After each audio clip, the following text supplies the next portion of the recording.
Hello guys, my name is Moremi Ojudu and here is our first episode of YouthNext, a TV series that will be showcasing young people who are vying for different political positions. And with me here is someone really special, someone really cool, someone that just as trendy as we are, someone who is so particular about the young people and he's vying for a political position. Should I twist the camera? Should I bring it down to him? Hello. Hello, how are you? Very well. Can we meet you, sir? My name is Gbadebo Rhodes-Vivour. I ran for chairman of Ikeja local government in 2017. I'm an architect by profession and I am 35 years old. So, Gbadebo, why are you running for a political position? I feel that the time has come for us to stop complaining and actually actively get involved in politics. Complaining and tweeting and Facebooking is not going to move this country forward. There are questions that need to be answered and actions that need to be taken. They are going to determine the effect and destiny of our children yet unborn and our destinies. You said you're running for Senate, right? Yes, I'm running for Senate. Why Senate? Well, there are intra-political interests, obviously, that determine where one vies for. So that is what I'm currently looking at. And I feel that I have a passion for activism. The thing that led me into politics was activism. We led a march, about 2,000 people on the Senate last year in relation to legislation on GMO. So doing a lot of research, and also I just got a master's from University of Lagos in research and public policy. So just going through all of that, understanding legislative powers and how influential those laws can affect the Nigerian populace makes it something that I feel I'll be able to have a significant impact in. Now, within the first 12 months of your coming on board as a senator, what are the things you hope to achieve on the floor of the Senate? Okay, well, for me, the way I look at it is two-pronged. There are national interests that one needs to push, and then there are interests of my constituents that need to be sorted and looked into. So for instance, you have a significant amount of people in my constituency that are constantly being harassed by SARS. They are picked up, bullied, you know, what we say, taxed, and their goods are seized from them. So there needs to be legal representation for people like this, or a place where they can get legal representation in every constituency in the 10 local governments. And things such as education, after-school programs, ensuring that we create a system where people can get quality education even after school. So the main things I'm interested in: healthcare, education, very much education, and then welfare of my people. You ran for Ikeja local government chairmanship. Yes, I did. Kowa. Yeah. Why did you leave Kowa for PDP? It's surprising that you're now running for the Senate under PDP. Well, I think the experience with Kowa was a very good one. It was very eye-opening, especially in the whole process of building structures and going through the political system. For me, I felt that, first of all, a party like Kowa needs the youth to be involved, needs the educated people to get PVCs, register to vote, get involved. But I find that in our generation, there are a lot of people that rather spend time Facebooking and tweeting as opposed to getting involved. And in my own experience, you find that you needed the grassroots. You need to build your structures at the grassroots, because those are people that will come out and vote on election day. So that's one. The second thing was that after waiting for some time, explain to the party what we need to do and we need to move forward. In my own opinion, I don't feel that they were ready, in my own opinion.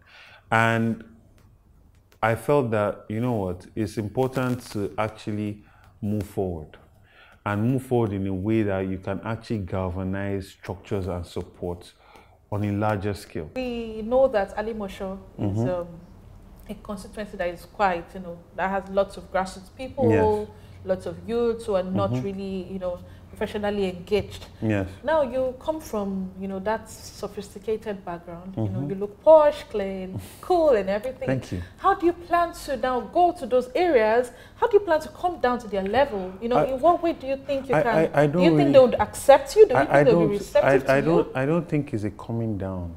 No, but most politicians here in Nigeria, they know how to, when it comes to dirty politics, they know how to calm down, they know how to play with the market women, and eat corn on the road. And that is, for me, that is being human. Being able to be abased and based, being able to just vibe with a fellow human being. It's not coming down. I ran for local government election last year, so I have a good idea of what grassroots politics is. And it's not something that is foreign to me. I've lived in Ikeja for most of my life, or I've called it home anyway. So the good thing about Ikeja is a place where you have the place where the affluent are, but the line between the affluent and not the don't have is not something that's really large as far as I'm concerned. So for me, that's not an issue. There's a structure in Alimosho. When I go there, there's a structure that will meet me, and I'll stay and interact with my people. So we should be expecting a Gbadebo that will start speaking the Oshaprapra language, the languages of the people. See, the fact of the matter is you need to communicate.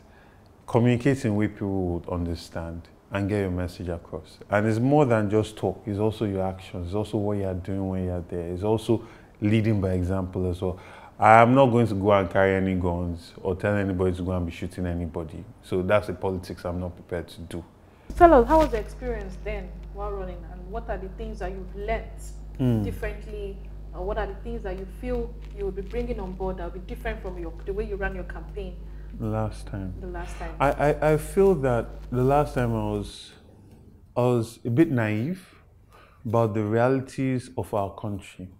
Can you be specific in that? Yeah, so we underestimate the level of poverty in Nigeria, particularly Lagos, because a lot of people compare Lagos to the other parts of Nigeria.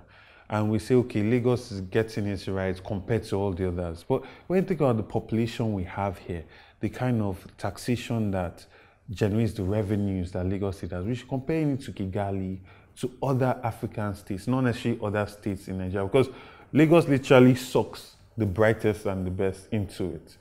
Now, when you go into the wards and you do the grassroots politics and you see level of poverty, you realize that you cannot just be talking to people that they should vote based on ideology and what you would do when they are hungry and they've not eaten. For me, I felt that I would never pay for anybody to vote for me. And that sounded very good. It was a very nice soundbite, and it was very philosophical, and it was what will move Nigeria forward. But then you find that a lot of people that can afford to feed themselves don't have voters card and don't come out to vote. So that was a major realization for me, because 3 days before the election, Traffic NG, I think, put a poll up and said how many people are going to come out to vote for local government elections. And there were about 6,000, if I remember correctly, 6,000 respondents to that thing. And 70% said they are not bothered. That was heartbreaking for me, because I felt that the youth, the educated people, the people that can afford to put data on their phone, are the ones that will come out on election day, and you cannot bribe them on 500 naira that vote for me. They'll vote their mind, they'll vote their conscience, but they are not bothered. So with that realization, I feel that moving forward, one has to, yes, engage the youth, encourage them to get voters cards, encourage them to participate in politics. Also lead by example by showing them and being transparent about your experiences in politics. So in conclusion, if I were to summarize the first point you made, you've learned that now you have to learn to start giving out money to people that would vote for you. You have to empower them. Maybe let's use the word empower them in a way. I would say that you have to actively go after everybody. You cannot just be absolute and say, I will not do this. It shows that you don't have an understanding of the people that you're trying to get to elect you. There are people that want to understand your manifesto. Make sure you have a good manifesto. Think it through. Make yourself available to them for questions. There are people that are hungry. They have not eaten. They don't know when next they are going to eat. Meet with them. Help them solve their problems. There are people that want to be mobilized, be able to get to the venue where they are going to vote.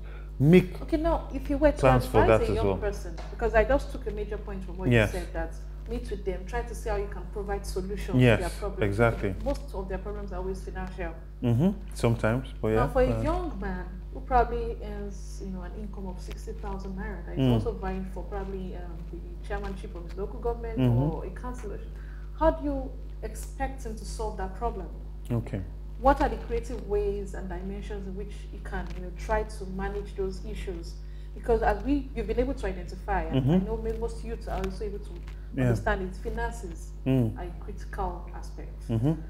How would you advise that young person? First of all, your mind should not look at money as a problem that prevents you from entering politics. Okay. Money will come. Money will come. Always have that at the back of your mind. Whatever you can do to solve a problem, a person might have a problem of 50,000 naira. You can contribute to solving that problem 1,000 naira. Sometimes it's not money, it's time, it's advice. Go get your hair cut at your local barbering salon. Don't use your car and drive all the time. Walk, just greeting people and smiling at them endears them to you. You understand? Helping somebody carry her bag. You don't know how far that goes. An old lady that's in your neighborhood, you see her struggling for a market with some bags, help her. She will go and tell people about how humble and down to earth you are. Right? Get involved in CDC meetings. If somebody, like for instance, the other day I went to my tailor. Let me just give this instance. And somebody did Yahoo for him, and cleared his account. Now, this man was distraught. I called my account manager, went with him to the bank to go and talk through this problem. So sometimes it's time. Now, I did not give that man money, but he can bet on election day he's going to vote for me. Make your time. Whatever you can give, give. If you are in a party and you don't yet have the funds to run for yourself, the person that subscribes to your ideology and the person that you feel can take this country forward, help that person, support the person's campaign. If not with money, with your time, help them with their flyers, their manifestos, share. These are things that will push you, and eventually it will be your time. Okay, so what's your last message to young people, young aspirants like you, who are also running, who are also looking up to vie for political offices? Get involved. Get your voter's card. When you say get involved, please okay, yes. So get your voter's card. That's the first thing, because you cannot be involved in politics if you don't have a voter's card. Join a party. I don't care which party. Just join a party. Attend ward meetings, because that's where politics starts. It's not when you have 2 candidates to choose from on election day.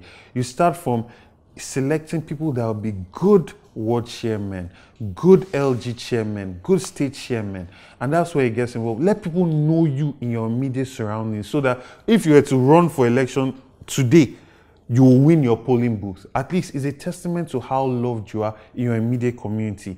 And then make yourself available to people. If people need help, whatever profession you have or whatever skill you have, bring it to bear. And you'll be surprised that when people are looking for who they will put for assistant for this or commissioner for this, they will look at you and say, are you not a lawyer? You have made your skills available to us in this place. You go forward. That's how it works. So get involved. That's the starting point. Get involved. Support candidates.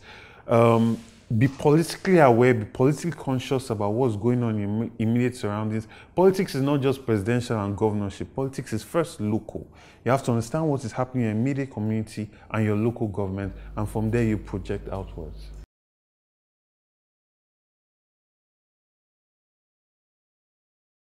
I hope all the youth I'm pledging this for all have their voters' cards as well. They have to do their own part as well.